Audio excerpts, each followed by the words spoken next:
Good evening, good afternoon. Welcome to a Sunday edition of Moke and Friends. Today, I have a very special guest, Johnny Mitchell. Do you want me to call you Johnny Mitchell, or what do you want me to call you? Just call me Johnny. Johnny, how you doing, sir? Man, I'm doing good. Just enjoying the day, just like you, man. Just enjoying the Yeah. sunshine. So, is it sunny over there right now? Yeah, it's sunny over here. Is it? Does it get cold over there?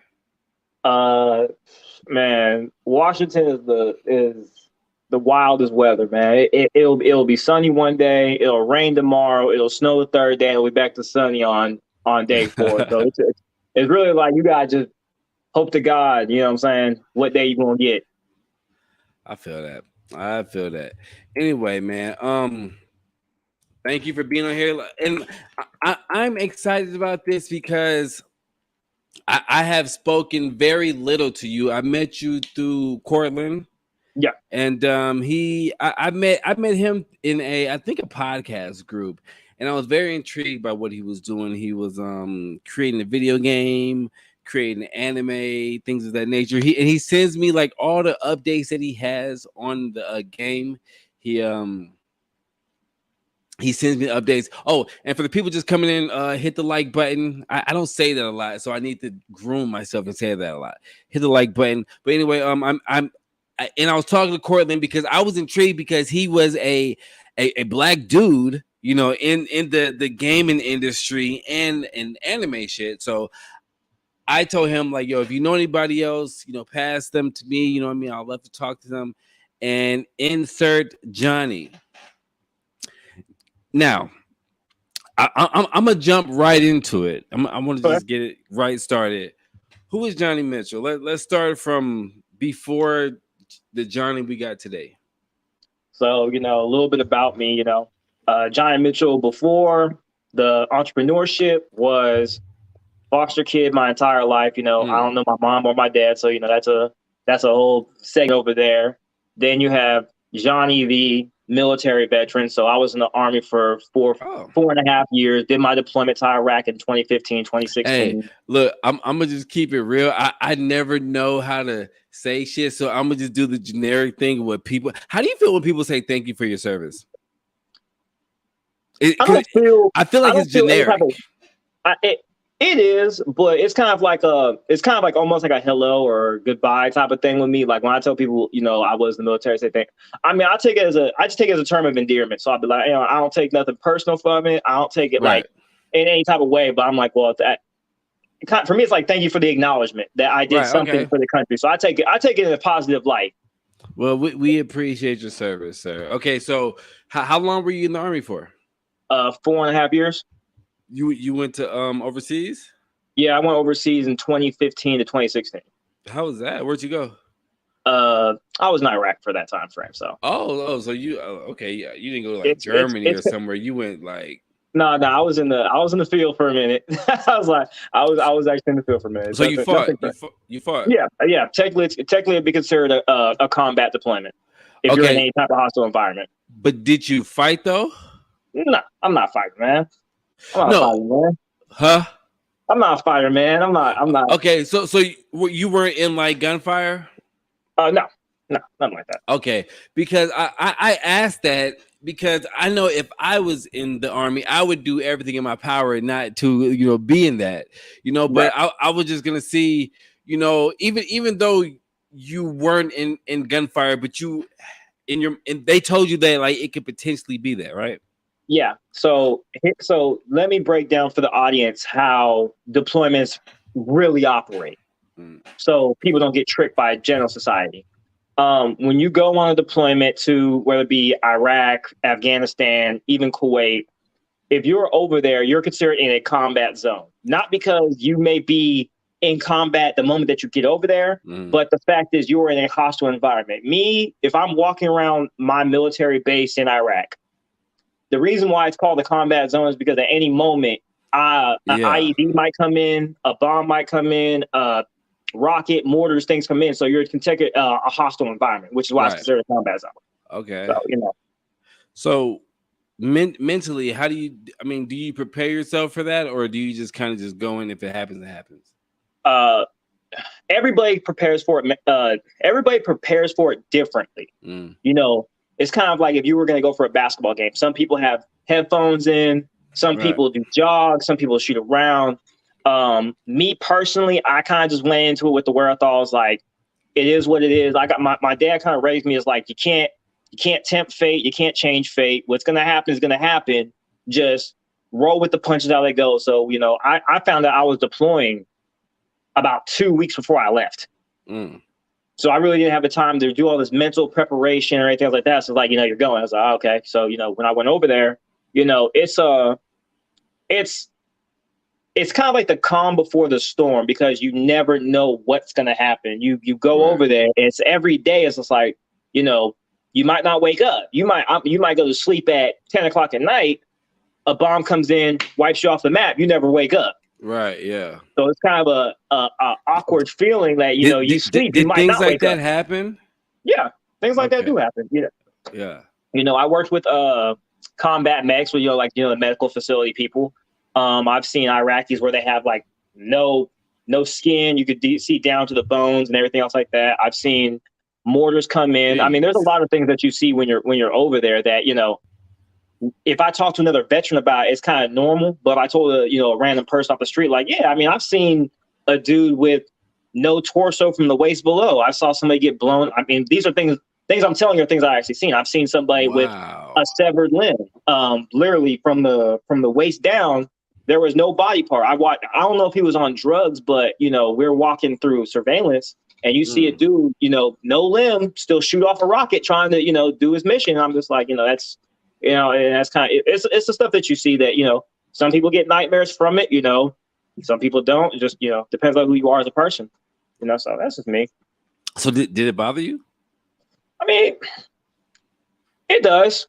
I mean, I mean, realistically, it does. It does bother me because, you know, you never want to, even if I don't like somebody, I would never wish, you know, a severed limb on my worst enemy. I would never wish you know, bad things to happen to people. So it does bother me that humans cannot come to an agreement without somebody looking like that. Jesus Christ. Yeah, that's wild. Wow. So in this whole time, when did you find out that you wanted to do tell me exactly what you do. I don't want to ask the wrong question. No, you're fine. So, you know, I'll give you a better. So right after I left the Army, I did a lot of soul searching. So I went to college, got my degree in business from Pierce College. So I greatly enjoyed it. During my time when I was there, I went through the fitness phase, you know, where people, you want to be fitness ambassadors, you know, brand ambassadors or all that stuff like that. I went through a phase where I started writing. And then I finally, you know, I was like, what the hell do I want to do? I said, I don't really want to, you know, work for somebody again. You know, I already did the worst job probably imaginable, signing your life away where you can't even quit. So I was sitting down one time and I was with me and my girlfriend at the time were like, what do you want to do? And I said, you know, I kind of want to do video games, like, you know, retail, like sell video game accessories, apparel and stuff like that. And, you know, that's kind of where I kind of settled in there. And, you know, I tell people, you know, I didn't find out what I wanted to do until I was late 28, maybe 29. I'm 31. How old are you? I'll be 32 this year. Okay. So I tell people, you know, I see kids that are in college. You know, when I was in college, I was seeing kids that are like 17, 18, 19. And they were stressing, constantly stressed out. And I remember I sat down with a couple of girls and a couple of guys, and I said, why are you so stressed out? I would ask them. And they're so confused. They feel like they need to have everything situated by the time they're 22. And I'm telling them, I said, because they didn't know how old I was. I look really, really young. And especially at that time, I still looked like I was 18. I didn't have dreads. I had a fade. You know, I didn't have no facial hair, no nothing. And I told them, I said, look, I said, you're not going to know what you want to do until probably your late 20s, early 30s at the earliest. And I was telling him, you know, Jeff Bezos didn't find out what he wanted to do till late. Oprah, Tyler Perry, Jim Carrey. A lot of these people didn't find out what they really wanted to do until their 30s and 40s. And when you're a child, you know, when you're in your teens, you only see like Jeff Bezos is like in his 50s, maybe 60s at the oldest, somewhere in there. Right. But a kid that sees him, it's just like they're automatically thinking like, oh, he's knowing he's wanted to do his whole entire life. No, Right. Yeah. Yeah. that's just your life. He's been doing this since you've been born. He's been Mm-hmm. around for 40 years already. Right. And I try to tell people, do some soul searching. Search for what you want to do. What hobbies do you like?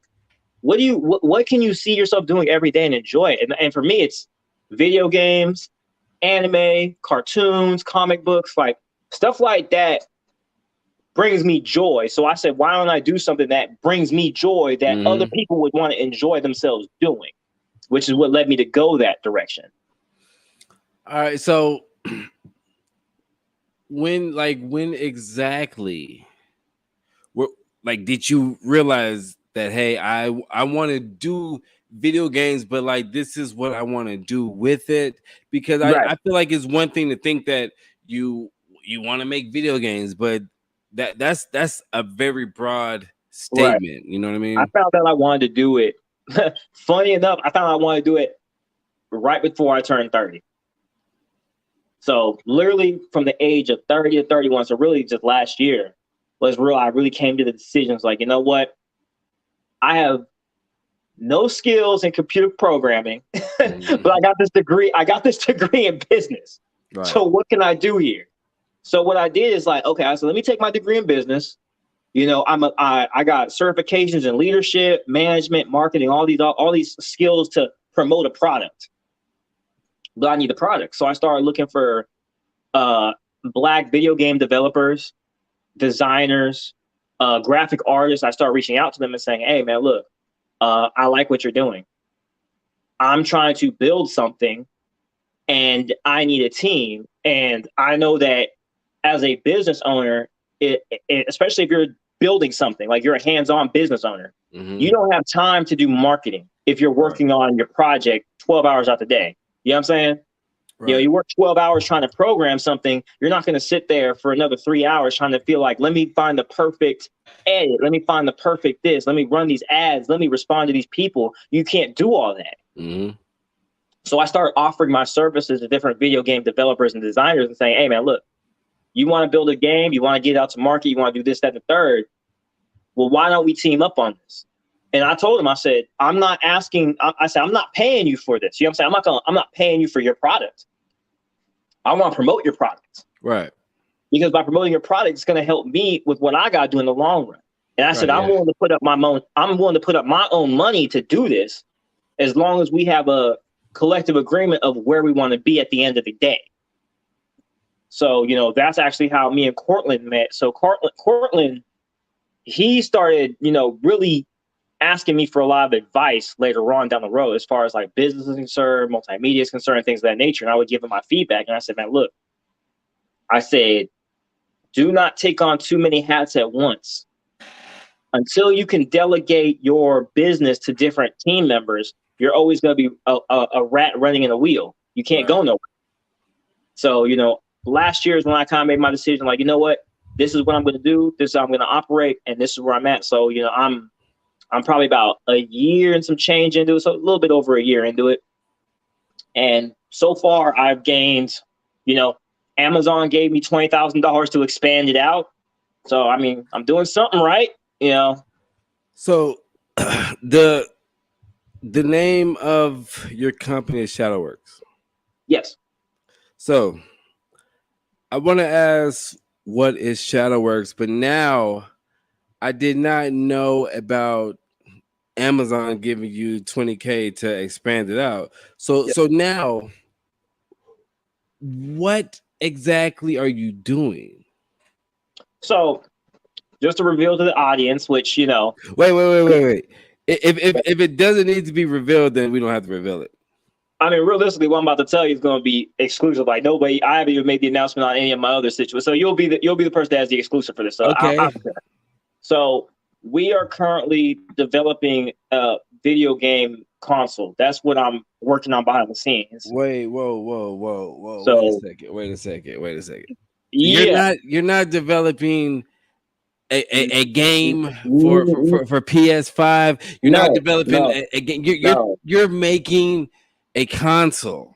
That's wow. That's why I that's why I've been reaching. That's why I said earlier, I preluded to it when I said I'm reaching out to developers. I said, as long as you get your game finished, it helps me with my end goal.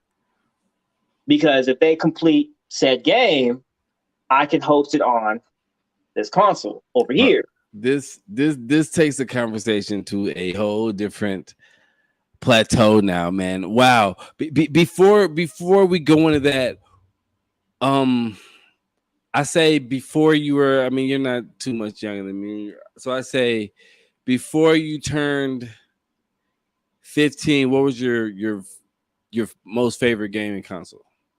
Before Before 15. I turned 15, man, honestly, it was probably the Game Boy Advance, actually, in all honesty. Because for me, it was portable.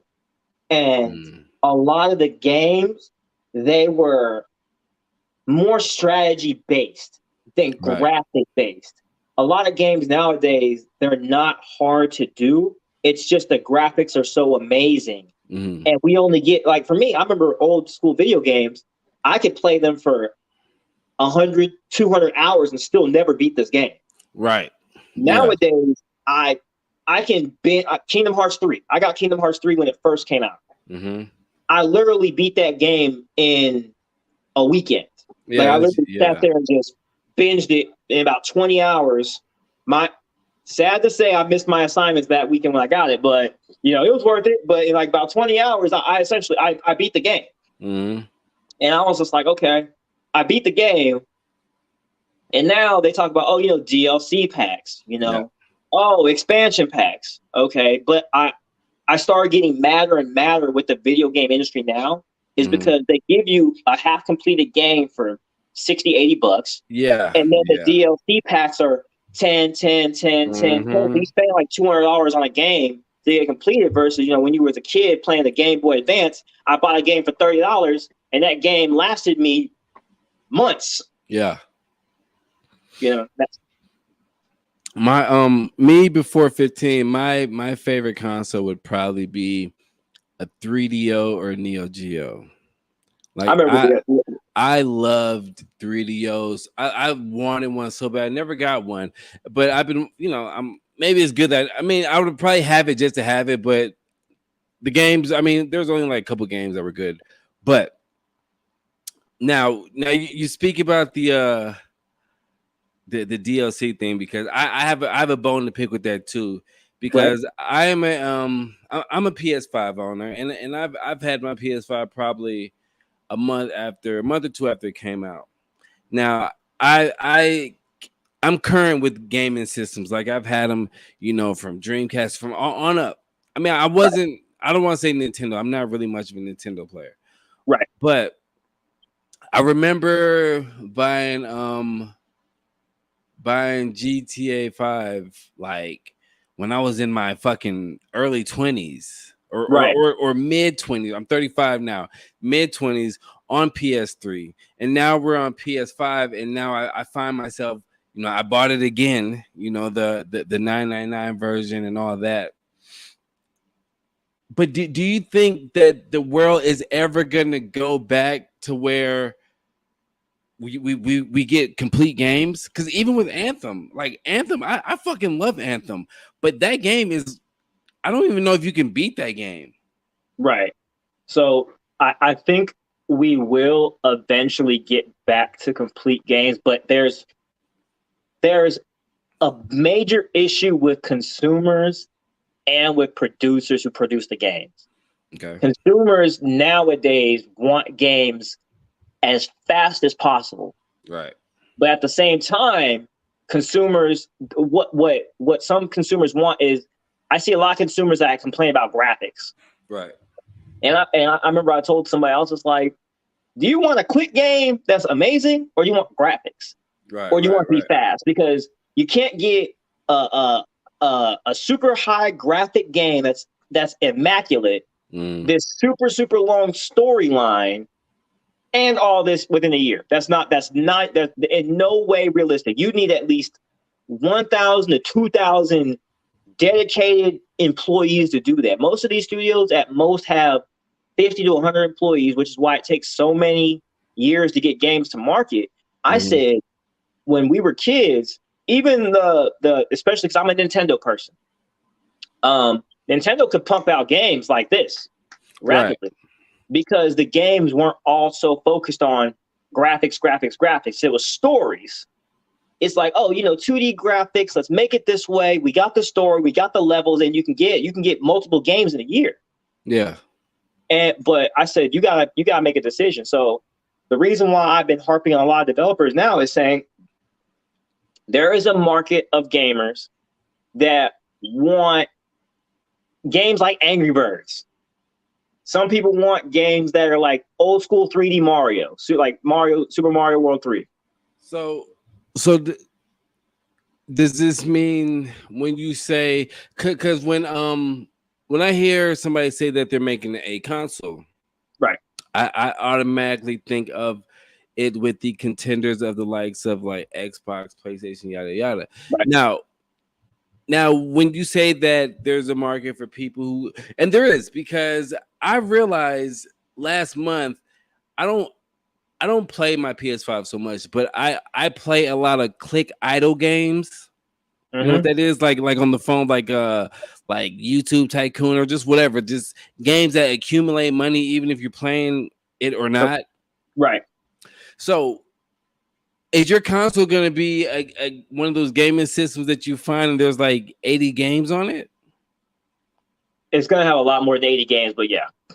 Okay, now, so it's not going to be a console that's going to be like a PlayStation release. So let me break it down a little bit as best I can for the audience. So within the genre of consoles, there's the main players. There's Nintendo, there's Sony, there's Microsoft. Right. Those are original consoles because they're all their own patents ideas. Then you have what we have emulations, which emulate previous consoles. Right. Emulator could emulate a Game Boy Advance. It could emulate Nintendo. Yeah. I used to have that shit. Oh man, I love emulators. With that being said, there are some consoles that kind of fall in the middle, where you're kind of merging the best of both worlds. Right. I'm sitting in the middle of that.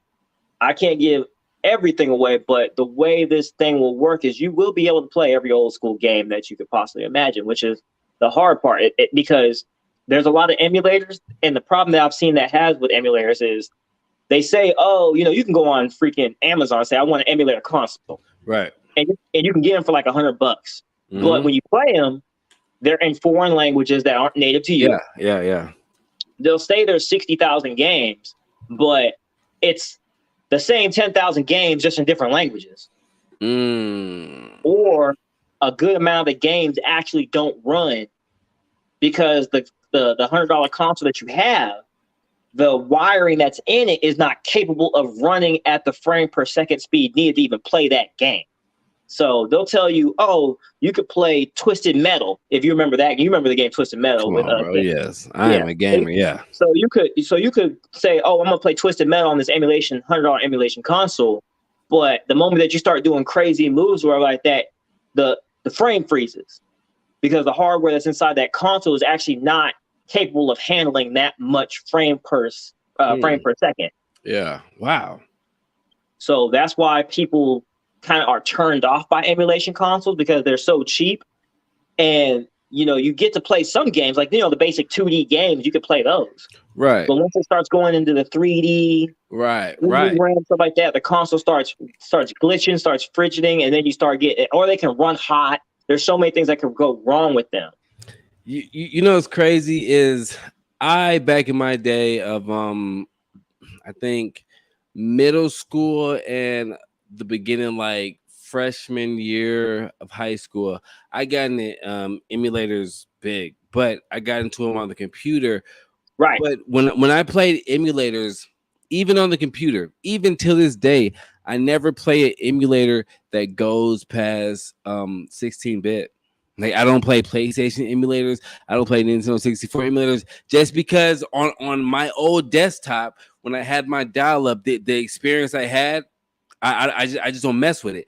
Right. Even if it's one of those you plug into the TVs in the head, I don't do it. Like I only do 16-bit and under because I understand what you're saying with the with the frames and stuff, and it's easier to have a bunch of 2D games and a bunch of like samurai showdowns and Street Fighters versus like a Tekken. You know what I mean? Right. Yeah. So now, like, man, I'm really like I'm really intrigued. And I'm really loving that. I can like just nerd out, especially with a black person. But is Shadowworks the name of the console? Shadowworks is the name of the company. So let me break it down why I use the name Shadowworks. Yeah. So a lot of people, when they talk about just outside of this, the console itself, just the name Shadowworks, a lot of people have this misconception as witchcraft. Some people say it's witchcraft. Some people say it's this. Some people say it's that. Shadow work is what you are doing behind the scenes.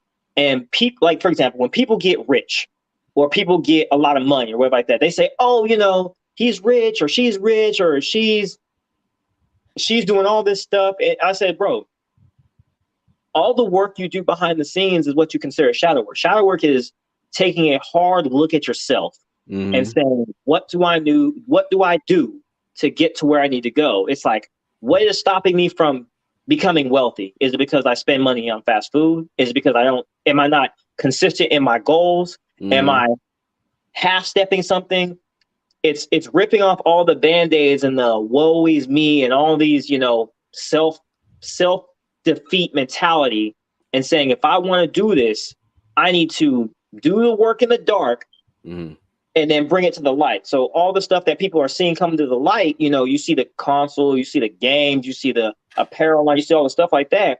It's like, if you're part of this company, which is called Shadowworks, you're within our network. So you actually get a chance to see what we're doing behind the scenes. Right.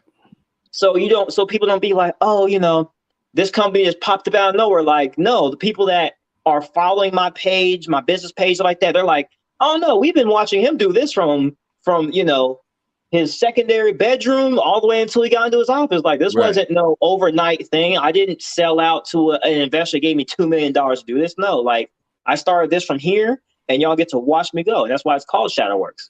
I like the flex, the secondary bedroom flex. I like that. hey man, yo, like, talk your shit, man. That's what we're here for.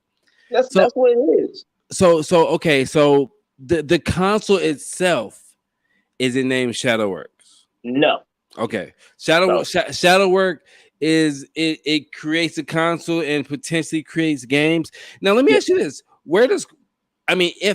If he even comes into play, where does Cortland come into play? Because I know he's like making a game. So Cortland comes into play because he is making a game. For me, I looked at it like this. What stops Black creators, and everybody on this audience, I'm just going to call it for what it is. What stops Black creators from making the greatest games in the world? What stops a Black person from being the most creative they could possibly be? White people. Exactly. And I'm going to even go a step further. White acceptance. Say, for example, you make a video. Say, I'll ask everybody to the audience, and they could answer within later. Say you have a great idea, but for a fact your investor is Caucasian. Right. And it might cause a conflict. Example, let's say I want to make a game where, people talk about time traveling games, right? Right. Let's say I made a time traveling game and say, hey, this game will be dope. I want to know what would happen if I sent a African American from 2022, I sent him back to the slavery era. What would happen with all the knowledge that we have, which Africans back then will think this is groundbreaking news. Right. But if I take my brain back there, I could damn near create a whole militia without trying. And then what if I want to make a video game like that? I might meet a Caucasian investor and he might be turned off by it because of how controversial it is. Not to say that he is racist, but he already knows the backlash that he is going to even if he liked the game, he's going to be like, there's going to be a lot of backlash. Just because I'm supporting this shit. Yep. So what helps the community by if I am the owner of this console and I'm the owner of this platform that I'm building, right? an African American, somebody from Africa, anybody that is of that type of descent could be like, I have this crazy idea. And you look at, there's Sony over here, there's Nintendo over here, there's Microsoft over here, but you're like, well, I know this nigga over here. I know he ain't gonna give a fuck. I'm just like, bro, I'm black. I don't give. Yeah. Look, bro, if it's dope, it's dope. I don't care.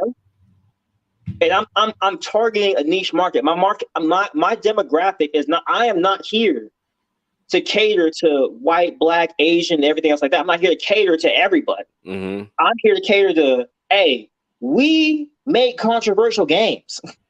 Right. Yeah. If you're a controversial person, buy the shit. I don't care. I'm not looking at, I'm not looking at, the certain demographic. It sounds crazy because I reference Donald Trump in a lot of my stuff. I said that man don't give a damn about anything because he has his target audience that he's looking for. If it's not outside that, he don't care. Right. Yeah. And that's how I look at it. It's like, if you're not my target audience, I don't give a damn what you feel about me. But you know the fuck the thing is though, is that like me listening to you say all of that, and I'm like, yo, I agree with you, and it's true. But the sad thing is, and I'm a fan, with that video game that like, yo, I'm gonna send a black person from 2022 back to slavery.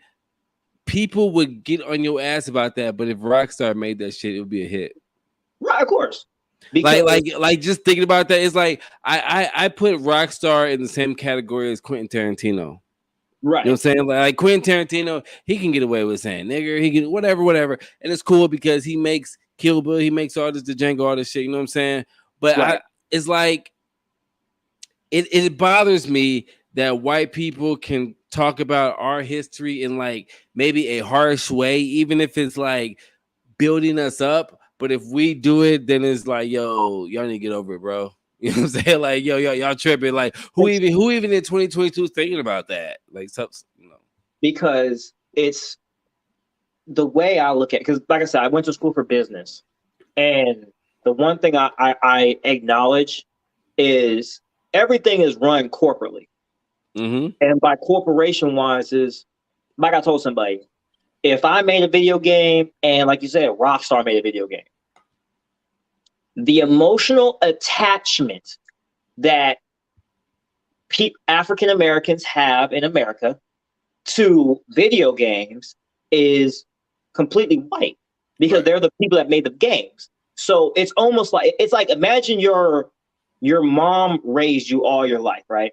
And then you find out your mom is a piece of shit and your dad was, really the one that loved you and really wanted to be there, but your mom made it hard for him. Right. Yeah. Using that example, you're naturally gonna always, anytime your mom does anything halfway right, you're gonna applaud. But if your dad does everything right, you're gonna be mad because you should be doing that. Yeah. Right. Your emotional attachment allows you to let people get away with certain things.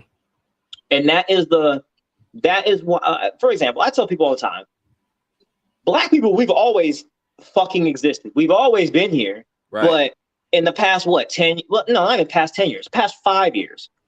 Past 5 years, now all of a sudden, representation matters. Yeah. Oh, there's a demographic for Black people. I've been here. I've been here since 1990. So I don't get why now all of a sudden there's a bunch of Black-owned video games. Now all of a sudden there's a bunch of Black characters. Right. Like we've always, it's kind of like thank you for acknowledging me being here since we've been here since 1400s or however long you want to go back. But thank you. And that's kind of why I tell people, like, it gets on my nerves when we are taking the table scraps of corporate white America, and just throwing it on a pedestal. Like for me, every time I see, like when the Little Mermaid was supposed to be cast as a Black person, when that thing was going on. Oh boy, they tripped. I got mad at two things. I got mad at one, white people being racist. Fuck it, let's just call that a spade. You being racist, and I got mad at number two, that we as Black people wanted this. And I said, look, Right. I want people to really hear me. Every time something good happens, why do you want it to be? Do you not feel like you are deserving of your own original story? Do you Mm-hmm. not feel like you're deserving of your own Yeah. original characters? Like all you're Instead of doing just is making making the character black and now you're just adding in some black shit. No, yeah, give us our own story. Like, who right. gives a fuck about a Little Mermaid? Like, yeah, because we I feel like as black people, we go through this acceptance phase that Right. where bad shit can happen, cops can be beating our ass, shooting us all day, and then the next thing they say, like, you know what? We're gonna make a TV show. It's gonna be with a black president woman. Like, you know what I'm saying? And I feel Right. like that's the little pat on the head and all right, yeah, now go along and play. You know what I'm saying? Right. That's all we get. We don't and I'm not trying to go politics because I had a with this conversation the other day, but with you know, with like the Asian hate bill and all this shit, like, bro, we get killed and we don't Right. get no fucking laws. And I'm not even trying to make this that type of podcast, but yeah. No, I get it, but it's you. And I told somebody, when it comes to our collective, I've read a lot of different books on whether it be like microeconomics, macroeconomics, things like that. And I tell people we can't get to where we need to go until we decide who we are as a collective. Mm-hmm. We got there is when I talk to if I meet 100 black men, because we are supposed to be the leaders of our society, we are supposed to be the leaders of our community. I got black Christians, and I'm going on the extreme view on everybody. I got black Christians that tell you if you are into African witchcraft, they don't want nothing to do with you. I got black Hebrew Israelites. That's a whole nother shit show over there. I don't even deal with them no more. And then you got, xenophobia, where there's some Africans that don't want to deal with African Americans. Oh, yeah. And then you have, African Americans that are claiming that we're African. And then we have other African Americans that are telling us, no, we're Aboriginals. We were here before slavery got here. So there's so much discombobulation amongst us that we can't even come together for a common goal. And then you add in your LGBTQ community. You're still. And I tell people, look, and if people go to my website, it says right there, we are LGBTQ friendly. I said, you are black, dude. Before everything else, you are black. Right? Yeah, of course. Whatever you do, I am. If you are LGBT, if you are of African descent, I love you just naturally. I don't. If I saw a black girl getting attacked by some random ass people, I don't care if she's bi, straight, lesbian, transgender, none of that. No, that's dead. I don't care. Right. I want you to be alive. Right. And the fact that we really be like, oh, you're African, I'm not going to make sure you're good. Or you're African American, I'm not going to make sure you're good. Oh, you're gay, or you're whatever, I'm not going to make sure you're good. We're already a minority. How are you a minority and you want to how do you make a minority within a minority? Man. If we're only 20% of the population, which is a very small amount, and you say, you know what, we're going to break our small 20% into 5 separate sectors. Now each one of us is 4%. How do you get anything done when the majority, who is about 40%, even if they decide to cut themselves in half, they're still bigger than us? I look at it as the different, let me see if I'm saying it right. PTSD, post-traumatic slave syndrome. Yeah. You know what I'm saying? Like I myself, I'm 35, but I myself, back in my mid-20s, I felt like I might have went through that because I was always bigging up the white man and how this nigga gave me a shot, how black people never did, whatever. But as I got older, I felt like it might have just been some pity shit. It might have been like some guilt shit, because that's what it seemed like. But at that time, I would always be like, yo, white people are not that bad. And I'm not saying they are bad, but I looked the other way for a lot of bullshit. Right. And I feel like, a lot of people suffer from post-traumatic slave syndrome. And I Right. think that's real. And I think there's like, cause I'm just jaded in life, period. Right. So I think before that, I feel like I suffered with that because there was a point in time where I would tell my homeboys like, yo, show some respect. You know what I'm saying? When we're talking our greasy around some white people. You know what I'm Right. saying? And then when we're around black people, I wouldn't give a fuck because it's okay. You know what I'm saying? Right. And I like, yo, yeah, so that's just real. No, it's and with that being said, like I tell people, my closest friends I grew up with, most of them are white. Yeah. The good handful of them are white. And I tell people, I go wild on Facebook religiously. I might go wild on Instagram religiously. And there's a there's a lot of people that are on my page that kind of feel some type of way, especially when I open it, make it public so everybody Mhm. can see it. And I tell people, I said, I never have to be what they call like a white apologist. And the reason why I don't consider myself a white apologist is because every person that is white that knows me personally knows, like, hey, bro, Johnny is the type of person is like, if it don't apply, let it fly. And they know that. I was like, Mhm. you know exactly what I'm talking about. Do not come on my post, because if you come on my post, I feel like there's a guilty conscience, or Yeah, you yeah. know somebody that is like this. Mhm. And I tell people, I said, look, I said, I mean, at the end of the day, I have to explain this to people. I said, look, I was in foster care my entire Right. life. You My had you my had you had your foster parents were they white? my foster parents are white, Okay. so I grew up in a all Caucasian household. Mhm. I went to a really good school, Did you and grow did you grow up white or did you grow up black? If you know what I mean. I grew up white. Okay. I'm very blatantly honest about it. I grew up Yeah. white, stereotypical white.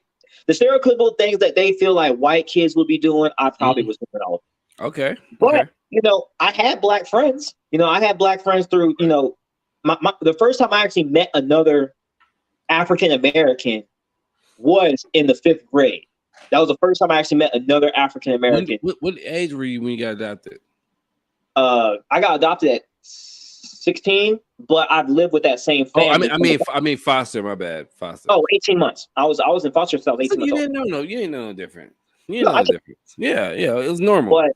but here's something that I think that a lot of suburban black kids need to understand, and this is because I am from the suburbs myself.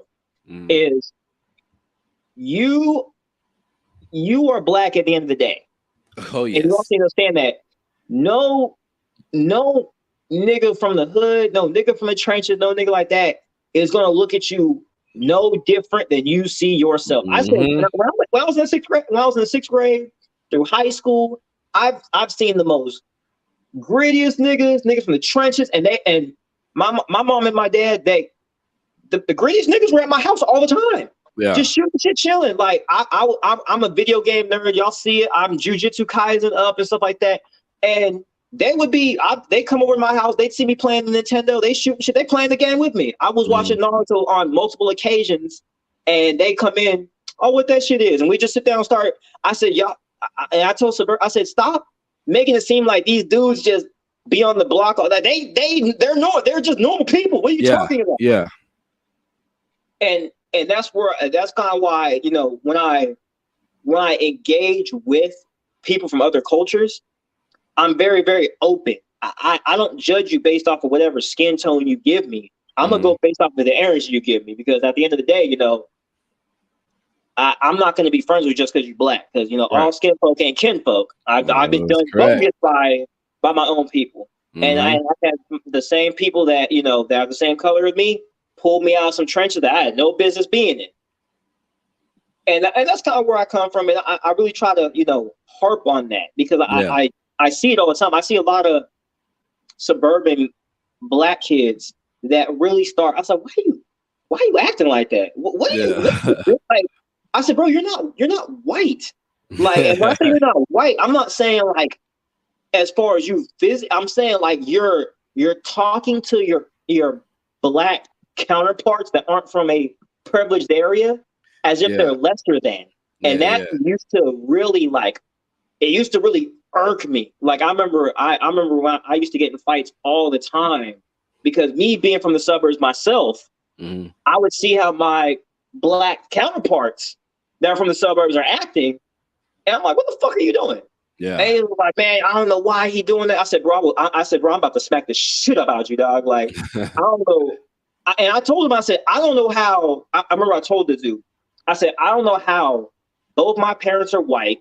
My dad is from the country at that, and somehow I care more about my own street counterparts than you, who has a black parent. I'm really Well, confused on well, why you're well, acting well, like that." well, well, well. Here's the thing, though. Here's the thing, and I'm just saying it's like I feel the difference is, and I could be wrong, but I feel the difference is that you were raised with your white foster parents, and I don't even know how we got down this race thing, but you're raised by your white foster parents. But I think the black parent who or the black kids or whoever that is raised in the black neighborhoods, it's easy to because that camaraderie is in certain black neighborhoods. There's some black neighborhoods that like you're not gonna have that camaraderie where your Right. neighbor can just come through, whatever, whatever. But in a lot of white neighborhoods, that's fine. I live in a suburban white neighborhood and I have mixed kids. My kids are half Mexican. And I Okay. tell them all the time, like y'all can be out there looking cute because I have twins. I have twins that are a boy and a girl that's 14. And I tell them all the time, like, yo, y'all can be out there looking cute and it's fun up until y'all get in trouble. Y'all will be niggas. Yeah. Y'all will be niggas. You know what I mean? And I always try to remind my kids, like, I try not to instill the whole racist shit, but I do let them know, like, yo, if some shit go down, like y'all are black. No matter Yeah. how mixed you look, whatever, how good your hair is, y'all are black, and they are gonna Right. treat you as so. Right. And that's kind of where I try to acknowledge, let them know that, Right, like, right, you are the. I always used to tell people, I am not. I do not be that black person that is used for racism. Where yeah, somebody yeah, does where that white person is saying very racist stuff, and as soon as you call them out on it, oh, my best friend black. No, don't be that yeah, black dude. yeah, Don't yeah. be that That's black dude, man. insane. Yeah, and you're like, yeah, I'm his best friend. He's like, yeah, Like, so I no, can say bro. nigger. So I was like, bro, you're. I said, so you're co-signing this? Like, you really co-signing this right now? But that's what that is. So back to the original topic at hand, we were talking about. Like, Yo, even for me, mm-hmm. that's how my video game ideology has transformed itself. Is if you are not racist, this is for you. You know what I'm saying? Right, right, I mean, right. basically, even if you are a racist all the way around, bro. If you want to buy my stuff, by all means, dog, buy it. I don't care. But Right. the moment that the transaction, the cash hits my hand, I know that I'm taking that money to do something for my community. That's why I never get when the people were showing the videos of burning LeBron and Kaepernick jerseys. I'm like, well, you already paid for it, so I wouldn't give a fuck what you do with my product after you buy it either. Like, so Right. it's just crazy. So now, ShadowWorks is the company. So what's the name of the console? Console's gonna be called Oracle. Who? Oracle. Or wait, Oracle. uh, Yeah. are you doing this with Cortland? No, he just happened to have the same name for Okay. Okay, cool. Because I was like, wait a second, and then I thought, should I even be saying that? But you already know it's about it. fine. No, so the console's gonna be called Oracle. Um, Okay. and there's going to be a couple different series. It's going to start. It's going to have 4 series. I'll reveal those names at a later date. I want to make sure those are completely trademarked and established before I reveal Mm-hmm. them. But the console essentially going to be Oracle. It's hopefully, fingers crossed, it's going to be on sale right before the holiday season. So my goal is to have it ready by October of this year. Wait. Okay. Let's take our time really quick, okay? Because Okay? I was not expecting a release date so soon. So now I've had questions bubbling in my head. um, is there a design look? There's a couple of different ones that we're going through. Either they're up in the air. It's gonna look reminiscent. If it goes the way I want it to, it's gonna look reminiscent to the N64. Okay. But that's subject. It all just depends on the pricing, the cost of things, the cost of materials to make it look a certain way. Because my goal is to make it affordable for anybody, pretty much just out the door. Because the way my structure set up is, you hate when you bought the PS5. I don't know how much it costs. I still got the PS4, but let's say you take like I don't tell the story enough, and because I try not to brag, but my brother hit me up. Shout out to my brother. He's 6 years older than me. He said, DJ, do you want a PS5? And I was like, yeah. And he said, okay, if you just pay $30 shipping, I will send you a PS5. And I never asked any questions. I just paid that $30. He said, I get it. I've never asked no questions. You know what I'm saying? Like all I know is that he has one and he has an Xbox, the new Xbox, but he sent me that for $30 and I got it in 3 days and I in the box and everything. Never said shit, so I just said fuck it. Right. So let's just say, for the sake of argument, the PS5 costs $500, right? Right. Let's say it's $500. And then, you're like, okay, you stacked up your coins, all that shit, and you're going to buy the PS5. You feel me? Mm-hmm. And then you go to, as soon as you get ready to check out, 10% tax, $550. Right. Oh, and then shipping, you about $600 out the door. Correct. Yep. So, and you ain't even got no games. Exactly. Ain't got not one game yet. So you're probably going to spend about $700 out the door. Mm-hmm. So what I've been working on is, when you go to buy the console, whatever that price is, that's what it is. So if that thing says $250, when you go to check out, there is no tax and there's no shipping. You get free shipping. But how do you make the? Are you selling it at stores? Because how do you make it work? Like I'm in Texas, like, and we have sales tax. You do have sales tax, but what they don't tell you is the sales tax can either come off. It can either be paid by the consumer, or it can be paid by the business. Okay. Sales tax, for example, if I said $250 out the door, right? When I go to file my taxes next year, and let's say my taxes were 10%, right?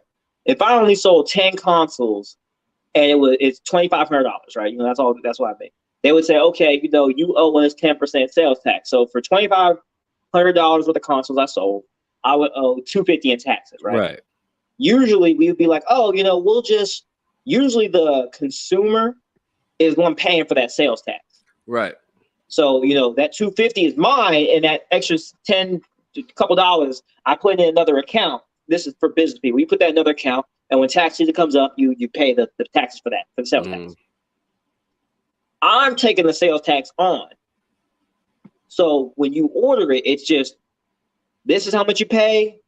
Here you go. But I'm a business major, so I know how to make that work for me anyway. So I'm not paying sales tax either. Neither one of us are paying sales tax. Is $250 your price, or that the price you just threw out? That's the price I threw out. Okay. Cool. I'm really, it's if it goes how I want, that would be the absolute max. But I'm trying to keep it within the $150 to $200 range. Now, how are you getting what type of games are you gonna have? Because don't you have to have like some type of licensing? Yeah.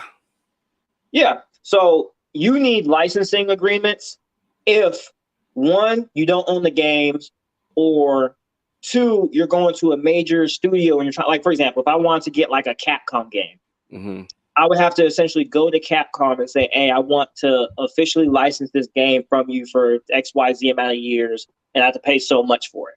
Right. But when you're talking to independent game developers that are trying to make money, I could go the mobile game strategy wise, where it's like, hey, bro, look, you put your game on this platform, you get ad revenue from it. Now I don't need the licensing agreement from them. It gives them an opportunity to monetize themselves. I'm just the platform that they host on. Kind of like when you go to Google Play, right? Right. Like it's almost the same exact concept. Like, I'm not I'm not making no money off of you right now, bro. This is yours. So then, how many games are you? How many games are you trying to have on this? Because I'm just trying to, because I know it's a new day and age, but I feel like, we both came up in the same video game era, so I know that there's probably at least I could think of at least like 10 games from each era up to PS3 that one would want to put on there. Like, I feel like that would be a fight. So realistically, and I'll tell you that offline. So Okay. it's for other purposes. But realistically, there's going to be at least there will be at least 10,000 games to choose from that will all be in English. So it's not going to be the 60,000 games, 200 different languages, and they're all the same game. It will literally be these games. You can play them. They'll run. I think we're almost up to 60 frames per second, which would be almost the equivalent of what the PS4 and them are running right now. I mean, Wow.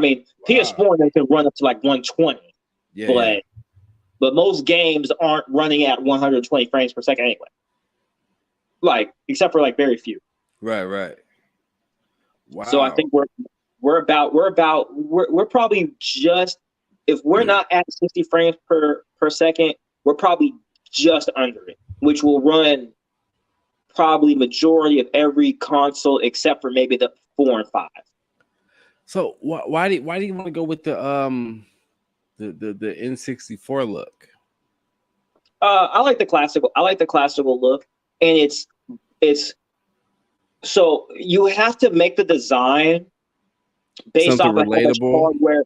Oh, No, okay. with how much hardware is needed within the console. That's why when they tell you, okay. that's why I say those small emulator consoles like this size. The reason why they can't run is there's very, very minimal wiring and hardware in there, so it can't run very much. Okay. So I'm picking a size that's big enough to where it can handle the amount of hardware and wiring needed to be inside there, so it can run at the optimal frame. Right. So because what people don't understand about consoles is before you even get to designing how it looks, you have to know how much hardware is needed. Once you know how much hardware is needed, then you can make the design. So you know how much hardware is needed? Roughly. We have a rough estimate of how much hardware is going to be needed for that. So do you have the full rundown of the games you want, or is it just like an estimate? Because I know you're saying like 10K, know. So I feel like, I don't say I feel like, but is the 10K a estimate of like, I want like these 100 games, but I know like these 1,000 games go with it, or are these specifically 10,000 games? Because and let's take out the equation of the 10,000 in English, and then maybe right. 5. Like, if this is just all pure like English, are these 10,000 games like out the gate, or are they like, you might have Double Dragon 1, Double Dragon 2, Double Dragon 3, Super Double Dragon? So I think I'm probably gonna go with the latter. So you'd say like, it would be, let's say, I'll give you a better example. Let's say we have Kingdom Hearts. Let's use Kingdom Hearts as a series, right? If I said we had 10,000 games, Kingdom Hearts 1, 2, and 3 would be 3 games. Teenage Mutant Ninja Turtles 3 would be Teenage Mutant Ninja Turtles. If it's a series of 5, would be 5 games. We're trying to, because where the games are going to come from is we're going to pull from a database of what are the most popular games we can get a hold of. Right. But so sorry, man. I'm sorry to cut you off, but I'm like really just into this. So as a owner, a creator, somebody who's putting their brain into this, and so the 10,000 games. So how do you yourself not become selfish and say, I want to add the 10,000 games that I want to add versus the statistically showing 10,000 games? Because I feel like, do you feel like you're gonna have some games in there that you don't fuck with? I mean, of course. Okay. But for me, I'm looking at it like this. If this was my own personal console, I'm gonna be selfish as unholy hell because it's mine. Yeah. But for me, it's kind of like do I want if 1,000 people said, Johnny, we'll all buy your console right now as long as you have these 10 games. If I hate all 10 of the games that you asked for, Right. what's more important to me? Selling 1,000 games or selling 1,000 consoles because y'all asked for these 10 specific games, or selling 100 consoles because I wanted these 10 specific games on? But Logically speaking, I'm like, I don't give a fuck, bro. Here, it's your system. I'm not okay, because there. I was gonna say, yeah, that matters to you because if you had the opportunity to put the games you want, and this is like your passion and your Right, vision all throughout it, and they say, all right, cool, but you only sold 400 copies, and that's however many dollars, whatever. Or if right, it's like, hey, you can pick 500 games, and we're gonna pick the other 9995, whatever. You know what I'm saying? And that sells 1,000,000. What would you do? And now I'm gonna play the race card because that's what we do as black people. But what would you do as a black man?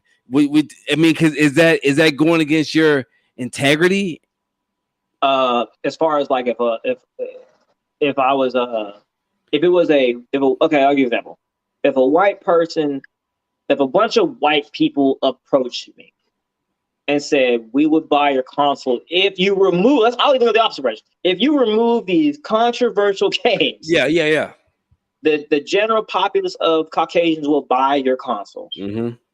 I would say no deal, because the reason why is you weren't my target demographic to begin with. But we're not your target demographic, but we got a bag. Right. I mean, it's not but you got the bag. But at the end of the day, it's kind of like, is my principle worth more than the bag? And for Uh, me, my principle is worth more than the bag, because the problem that I've noticed as a community, and like not everybody does this obviously, but it's when a certain type of black person becomes successful, mm-hmm. they change. Yep. They change everything. The whole game's done changed. And I said, it's very, very sickening. And I said, answer me this. At what point in history has a white person, just no bullshit, has a white person in power in history sold out to a person that was not white?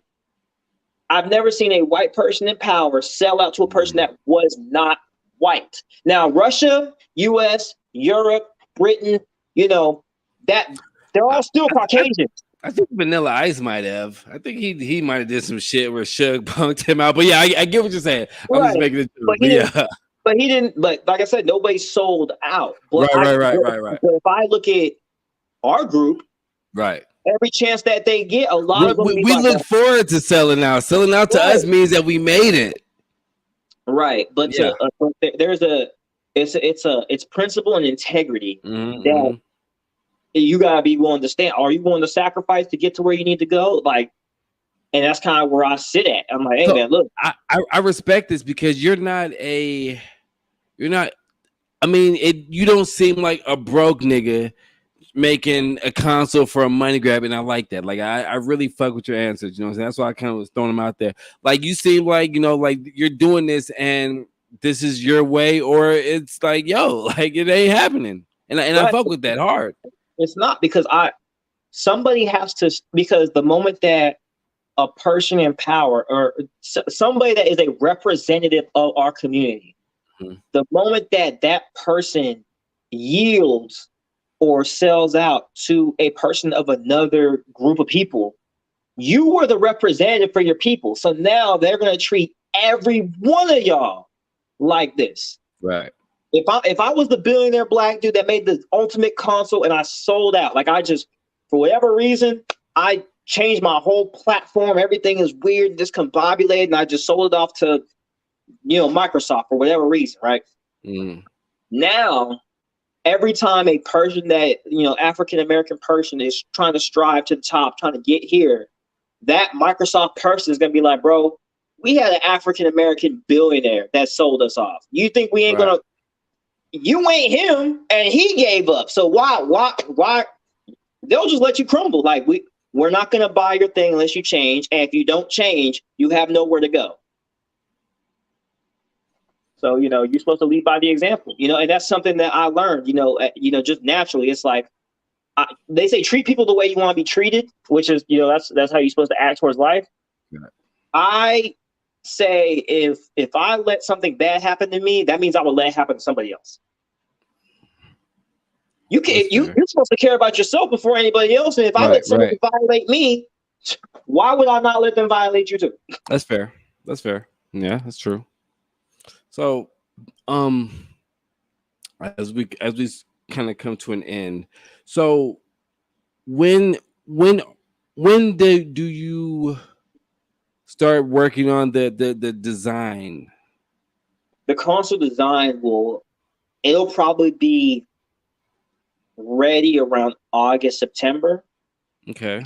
You'll hopefully be able to pre-order it late October, early November, and it should be in hands either Christmas Day, like you'll have it by Christmas Day, or if I can't get it to you guys by Christmas Day, you'll get it for Black History Month.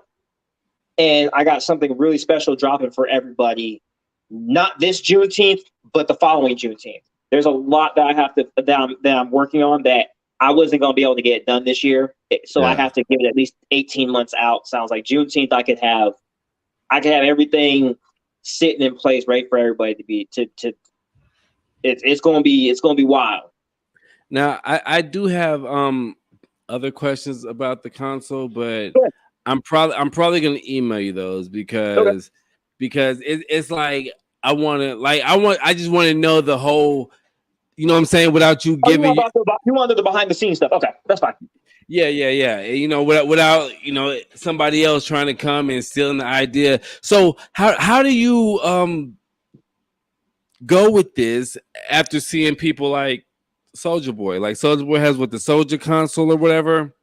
Right. So how do you face up against that? Because I know I've only heard bad things about it. I think I watched a couple YouTube videos of people doing unboxings, and it is a legit thing, but it's very like scam like, you know what I mean? Just like shit. It's literally like a fucking computer emulator.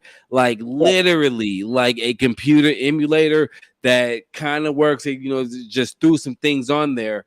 But how do you go against those type of brands? Because you can walk it. I don't know how. I never been to Seattle, but you can walk into a flea market in Texas and you can buy the little Neo Geo control that has 1,000 games on it, the PlayStation control. You know what I'm saying? Like you can buy those things and they are so cheap. So is yours going to be sturdy? And that's one of my questions. And what are you going to do to go against these other companies that are literally throwing you those 40,000 games, even though it just may be like 100 games in 30,000 different ways? Right. So, and I'm glad you said that. And this is no disrespect to Soulja Boy. If he ever sees this, just for my own disclaimer, the thing that has stopped a lot of brands is customer relations. Okay. The human element of customer service. Mm-hmm. And with that being said, people do unboxings all the time, right? Right. How much effort do you put into, your product? And when I talk like stuff like this, it does make me slightly emotional because, I remember when I was a kid, even when we around the same age, remember when McDonald's used to have like the Happy Meals. Mm-hmm. It was very, very colorful, very, very designed. You got the toys and good packaging. It was very, very customer centric. Mm-hmm.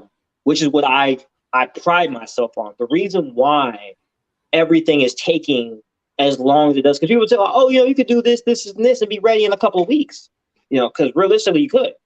I can go, find some bullshit console somewhere. You know what I'm saying? Just like you said, box it in like a brown box and give it to someone and just make $1. You know what I'm saying? Yeah. But for me, and I'll reveal my whole secret to everybody. Everything I do is very, very meticulous, down to the packaging. Like I said, the hardware has to be a certain way. before I even get to my design. I want my design to have a certain look. I want it to have a certain aesthetic. I want my logo to look a certain way. I want it to have this aesthetic. I want even the box that you purchase it in. It's my thing is black luxury. That is what I desire. We deserve the best. So when you see the box, it might be extra gloss on it, like that glossy, fishy look. Yeah. It shows you. You might have a, well, you won't. I ain't gonna say might. You will. You'll have a personal card inside, whether I hand signed everyone or whether it's a certain discount code or when you buy it, can you take a picture with it? I want and it'll always say, I want an honest review. If it's bad, say it's bad on the website. Tell us how we can fix it. I want that feedback. If it's good, tell us we're amazing. If it's bad, tell us we're bad and tell us how we could fix it. At least give us the chance to fix it. Mm-hmm. And if you give us that, we'll do it. The problem is a lot of these companies don't give a fuck. Once they get the money, that's it. Right. That's why you offer warranties. That's why you offer custom packaging. That's why you tell them that people hate the manual when you give somebody a manual for something. That's why I say love that stuff. Yeah, but some people hate it. I know. But that's why I'm giving you this manual. That's why this manual is probably gonna have colored pictures to show you like this is exactly what you need to do from point A to point Z to get here. I want people to enjoy it, and if they don't, I want them to return it. Like, Johnny, this ain't for me. Right. Okay, well, can you tell us why it ain't for you? Now, don't get me wrong, we'll still take it back. I just want to know why it ain't for you. So right. Yeah. So for future reference, okay, I'm sorry I lost your business. Because there's going to be a lot of times with the company that, I want them to get updated. The reason why my console is going to be different is because with a lot of consoles, just like with the PS4, just with the PS5 and Xbox, there's constant software updates. Yes, nigga, PS5 has control updates. Right, exactly. And when you're making these emulation consoles, if you don't have no disrespect to Soldier Boy, he sold an emulation console. Got it. No big deal. Not mad at him. But unless you have a team, like customer service representative teams, software server teams, remote workers that can update the software to stop it from crashing. Once it crashes, that's it. And that's kind of where I'm sitting at, is where I have to have it set up to where let's say you bought this console that crashes on you, right? I want you to be able to, get on your laptop, go to customer support. Johnny, my console is this. I search your name up. Okay, your console X27385. It had a server crash because of this. Okay, let me reset it. Just like how Comcast resets it when your stuff messes up. Right. Let it reset. Let it fix. If it doesn't reset, look, return the console to us. We'll send you a new one free of charge. That was on us. Yeah. Like that is what separates the way I operate my brand from a lot of other businesses. They offer warranties. It's kind of like, once I give it to you, you're to the wolves, and you better hope to God that wasn't a defective model. Right. Now, and I'm just not like that. This will be my last question. Go ahead. So we say, realistically, let's say, I'm gonna just do a big hypothetical. Let's say we're like 2-3 years from now. I'm playing the console. You didn't drop a name, did you? No. Okay, I'm playing the console. It's cool. There's even some Dreamcast games. I'm playing Fantasy Star Online. Oh shit! But now, big gaming company.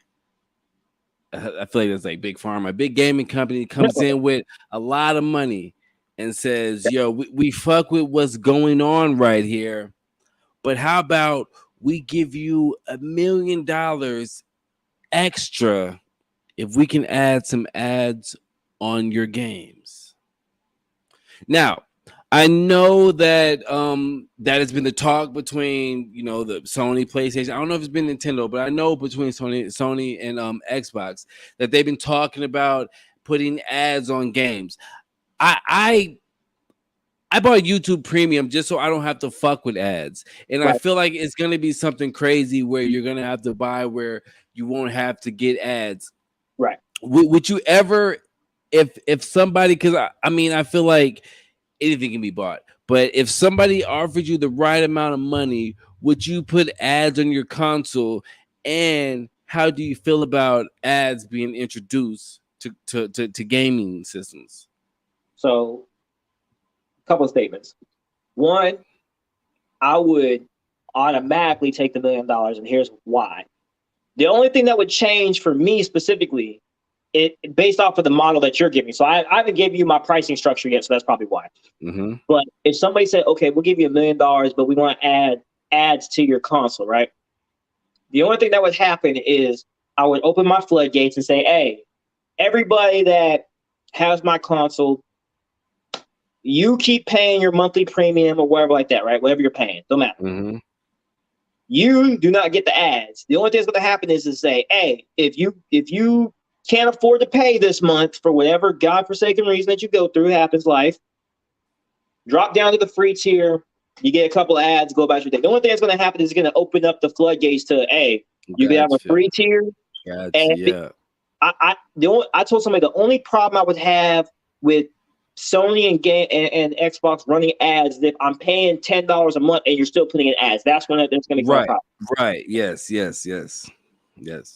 But outside of that, ads is fine. Like if they offer me $1 million, I said, oh, we want to run ads on your stuff. I said, okay, that's fine. I mean, I planned on going that route anyway. But how do you feel with ads being on? Like you're playing. What games you play the most? Probably be like Genshin Impact. Love Genshin Impact. Okay, so you're playing that on that PS4? It's a mobile game, but they have it on everything. So yeah, I play it on the PS4 too. Okay, so you're playing it on PS4. Cool. You played last night. You played today, and then in the middle, an ad hits. How do you feel? That's irritating. But here's my strategy when it comes to ads for games only. And this is something I always tell people. If you're going to run ads on video games, the ad has to be the load time. No, the ad has to be introduced before you start the game. Like just how you do the loading screen. If you have a loading screen section, that's the only time the ad can be run.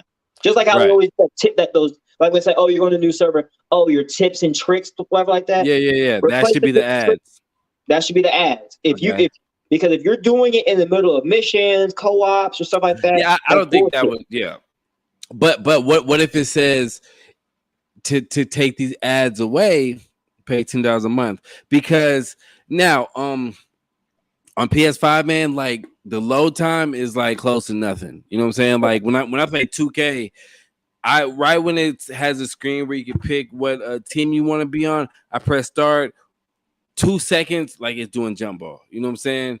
So when I think about that, I feel like they're not gonna put the ads on.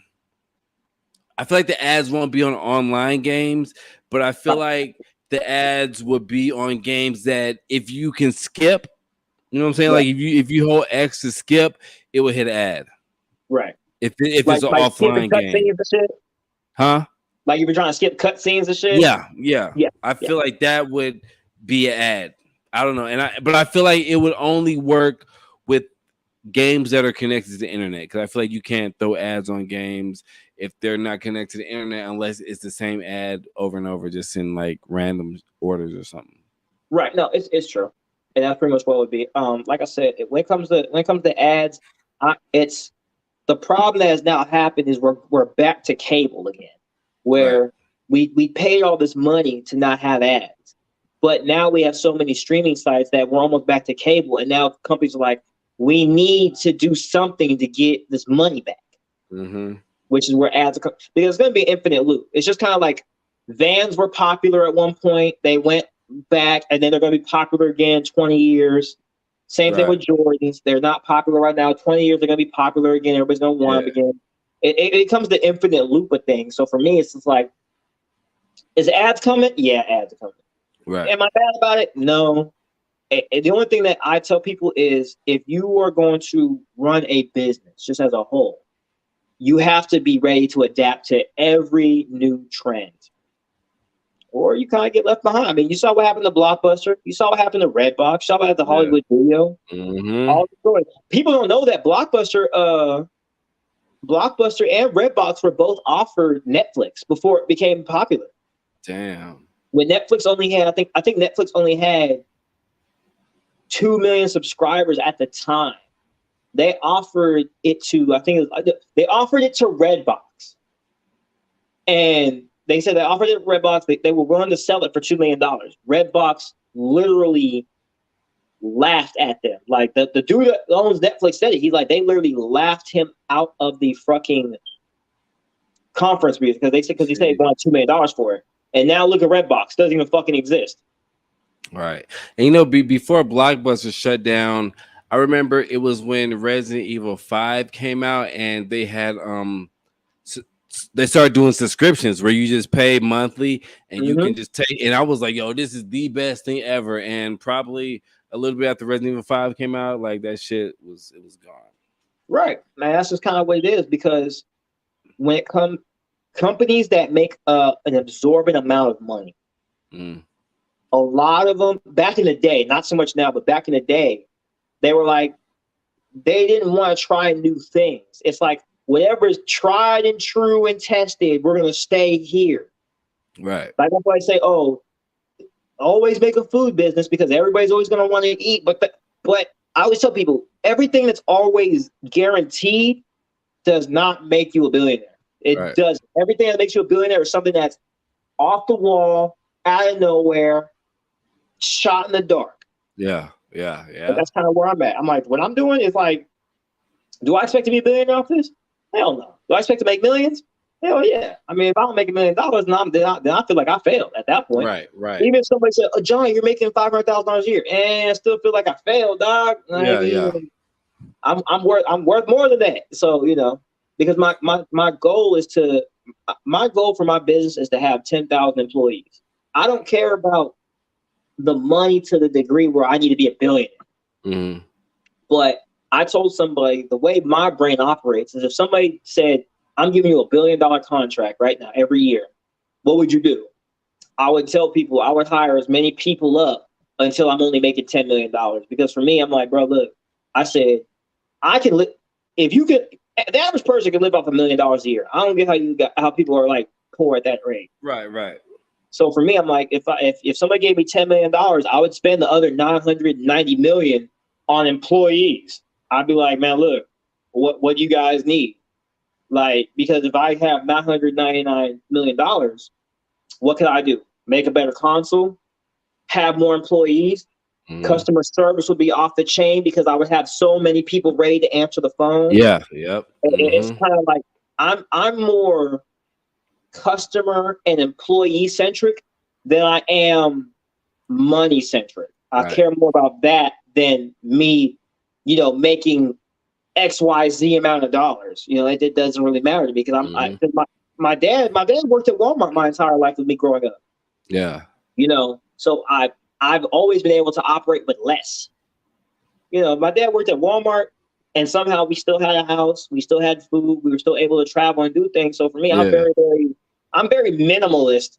Like I spent more money on different girls I've dated than myself. I'll end up buying her a $1,000 outfit, and I'll look at myself and getting a T-shirt at H&M. Like, do I really need this? Like, I don't even care. I was like, what do I look good for? She look good, so I don't care. I'm about to go. Like, you know what I'm saying? Like, I said, I don't even look good. I told people, I said, I don't even look good. She look good. Why do you look good for?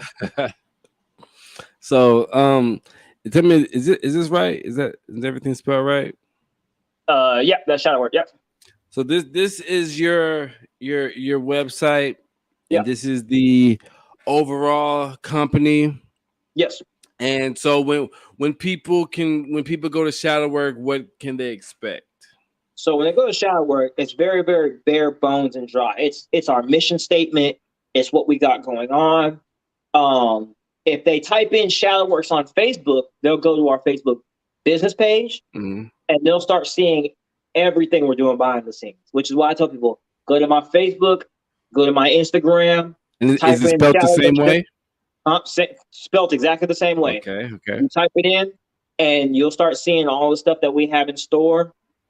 Some of the stuff that I've told y'all here is not even on there. It's not been announced yet. So Hey, y'all heard it here first. So he has the exclusive interview for that. Shout out to him for that. But yeah, it's like there's a lot of stuff that I want to unveil. There's a whole apparel line our apparel line's dropping this year. oh wow. That's gonna be dope. I'll send you some of the designs as soon as we get off the phone and stuff like that. I'll probably just Facebook call you after we get out of here so I Yeah. can show you it to yourself. So wow. So you're like really doing shit. You're not just a man with a dream. Not, but look, you gotta spend money. You gotta spend money to make money, and I told somebody when you chase your dreams, you can't be 1 foot in. I told somebody you have to Yeah. dive in to get to it, and I told Right. somebody it's like I'm not when I tell people to dive in, I don't tell people you want to be an entrepreneur, quit your job today and just no, bro. Look, before you do it, make sure you have a plan. Like this is what I'm going to do for the next 5 years. Right. I'm going to do this and I'm going to leave. And that's how my brain operates. I quit my job at Amazon last year, January 19th. Yeah, January 19th, 2021.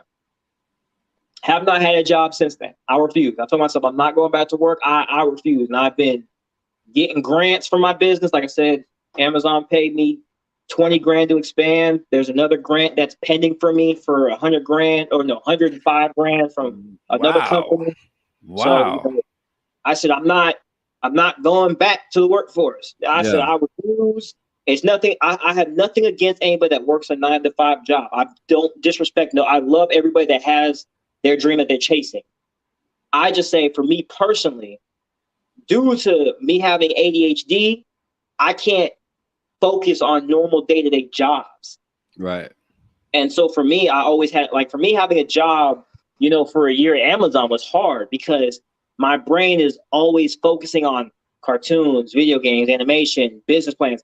And I need something that I can constantly change. Like one day I might be working on a business plan for 12 hours. Yeah. The next day I might not even want to touch that business plan. I might want to work on my story writing or my game mechanics or my console. It allows me to do whatever I feel like today to get done for my business. And that is why I've been able to be so productive now, because I learned how my ADHD works. Yeah. For me. Wow. Yes, we're definitely gonna have to talk behind the scenes. Definitely. Oh yeah, bro. Look, we probably gonna have to have a couple follow-up interviews because definitely. Yeah. Because I want to do a follow-up interview anyway, because my commercial is supposed to come out in June or July. Oh, so yeah, we definitely gonna do one before then. Oh yeah, June, July, and then we'll have one when the console officially drops. I'll give you the exclusive interview the day the console drops. I just need you to. I'll let you do the. I'll give you the exclusive interview as long as you do the unboxing. If you do the unboxing, bro, I'll do whatever you need me to do, man. Like I appreciate that. Tell the people how they can find you. So www.facebook.com/shadowworks, spelled just like what you see on the screen here. www.instagram.com/ like you said, Shadowworks. I'm telling y'all now, it's not gonna be a lot of stuff there. And the reason why I'm telling y'all now is because just because we started doing stuff very, very recently, you want to get in now, because when everybody that's behind the scenes that's watching me work, y'all gonna get the opportunity to start pre-ordering stuff at a way discounted price versus what's up. Some of the stuff's gonna be expensive. Yeah. And y'all might get it for 25 to 50% off if y'all start. The moment that pre-orders drop, everybody, as we get closer to like what they call the unveiling date, the price is gonna go up. So let's say I say, hey, y'all could pre-order today, and let's say it was like a thing that was $100. If you pre-order, I might say, hey, bro, $60. And every couple weeks that we get closer, it's gonna go up until it becomes market price. So the earlier you get in, oh wow. I let the early people get it at the best possible deal, which is why I tell people, get in now. That way, you might end up getting the console for $120, and I might retail for $250. Yeah. And you might be like, I mean, I'm not mad at you because my whole goal is to sell it. Right. I made minimal profit, but I'd rather y'all get it at a cheap price because it's like I feel like anybody that believes in the dream, right, deserves the benefit of believing in the dream. I feel like I should make somebody like you and your fan base that wants to support me pay retail price versus, this person over here that, you gave it an unboxing review, your friends gave it an unboxing review, and this person who didn't believe in me until they got the proof of concept paying Right. the same Yeah. price as you. I'm like, no, y'all pay 120, he pays 250 because he needed to see evidence. Therefore, hey, Mhm. you gotta pay that. Yeah. Yeah. So that's just Wow. kind of how I am. Loyalty is everything to me. And that's why I Yeah. was built on. Wow. So okay. So yes, most definitely. I'm a after we get out of here, I'm gonna go take a piss and I'm gonna call you on Facebook. Go But ahead, bro. but I'm definitely gonna need, I guess, 2 more interviews. I'm definitely gonna need an interview for before the commercial or whenever that happens, and that way we could talk about the progress. And then I feel like when it is on, I guess the closest time when it's gonna drop or something, Yeah. and then we can. Well, I don't want to do an interview with you as I do the unboxing because I don't want people to say it's biased, but Right. I want to do that and then have you on again to talk about life after Right. the release and everything. Right. Because I want you to do the unboxing by yourself, with you and your team. I want you to test run it, whether it's a week or 2 weeks, see how you feel about it. And then you bring me on and you can grill me on like what you Yeah. liked, what you didn't like, because I want people to understand like this is really a journey. If there's something wrong with it, I want you to call me out like, hey, bro, this is the problem. What Right. do we do to fix this? I'm like, okay, cool. That way, people see, oh, okay, so he's not blowing off steam. He's really being grilled by the Right. audience, Right. and he's Yeah. trying to fix it. And that's pretty much where I'm going to go with. Okay. Okay. But, Sounds good. but And yeah, any last words you want to give or say to the people? Anything before we get out of here? um, yeah, just Moke. This is the first time I ever met him, so Yeah. everybody, y'all think that we just knew each other for years before this? No, we just naturally Yeah. bonded like that. That's how it goes. Um, I'm a very likable person. If you are a business owner, I do business consultancy for people. So if you have businesses that you're trying to get up, own, operate, try to figure out, you guys can always, if you want to contact Moke, he'll get you in contact with me. We'll discuss it, and I could probably help you get your business up off the ground and give you all the expertise I know. People charge 250 for an hour consultation and all this other stuff. Man, look, just come holler at me. We could talk. Pricing is not gonna be no damn 250. I know that for Right. damn sure. But if you really just do need some basic general advice, you can inbox me. Don't waste your money on these people because half the time they're gonna tell you stuff that I already know, and I could probably give it to you for free. And if you want to Yeah. go like, Scam. deeper into your business, then we can start talking about hourly sessions and do whatever you want to do. So I'm here for my community. I want y'all to Yeah. succeed. Man, Johnny, thank you for it was a pleasure. And I actually, like I said, I didn't know what exactly you did coming into this. And now I am thoroughly impressed because I'm over here telling people, oh yeah, this is my boy. He's he does he's making a Something. video game, voice actor, shit like that. But the nigga is making a console. So you're making the home of everything. So that's really dope, and I look forward to talking to you. But like I said, man, I'm about to play the intro, and I'll call you once in a little bit. All right, bro. Yes, sir.